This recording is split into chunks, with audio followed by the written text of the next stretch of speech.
Milquwa talba ta' Malta biex fil-Kunsill tal-Affarijiet Barranin tal-ġimgħa d-dieħla li se jiltaqa' fil-Lussemburgu tiġi diskussa s-sitwazzjoni politika fil-Libja.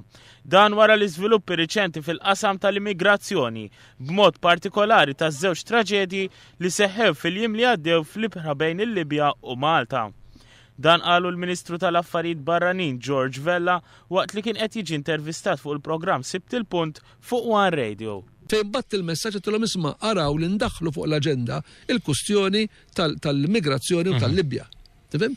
Mhux dejjem irnexxielek, għax inti għandek imbagħad il-Catherine Ashton li hija l-President tal-laqat li jaf ikollha opinjoni differenti, però ħafna drabi jekk proġett ikun loġiku u jagħmel sens kif fil-fatt f'dal-każ pobsibna ruħna diġà daħlu l-item li ridna aħna. Dwar l-immigrazzjoni irregolari l-Ministru George Vella qal li Malta ser tinaqqat mal-Italja u l-Greċja biex tinħass iżjed il-karba dwar l-immigrazzjoni irregolari.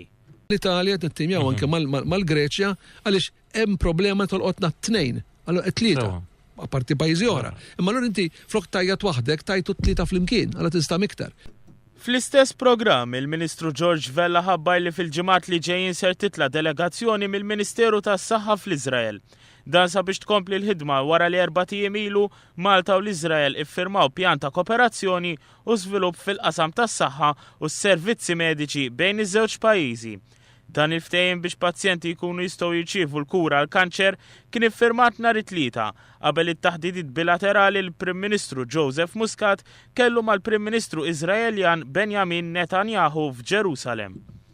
Tila delegazzjoni mill-Departiment mill-Ministeru tas-Saħħa biex jitkellmu magħhom ħalli nkunu nistgħu anke nikkoperaw flimkien u l-Prim Ministru anke tkellem direttament fuq il-possibilità li forsi anki imħabba t-teknoloġija avanzata li għandhom fil-kura tal-kanċer nistgħux forsi eventwalment ikollna xi pazjenti li forsi jkollhom bżonn anke jibgħatu hemmhekk.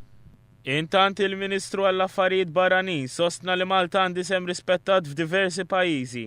Fost dawn huwa semma il-Palestina u l-Iżrael li matul din il-ġimgħa il-Prim Ministru Joseph Muscat għamel żjara uffiċjali.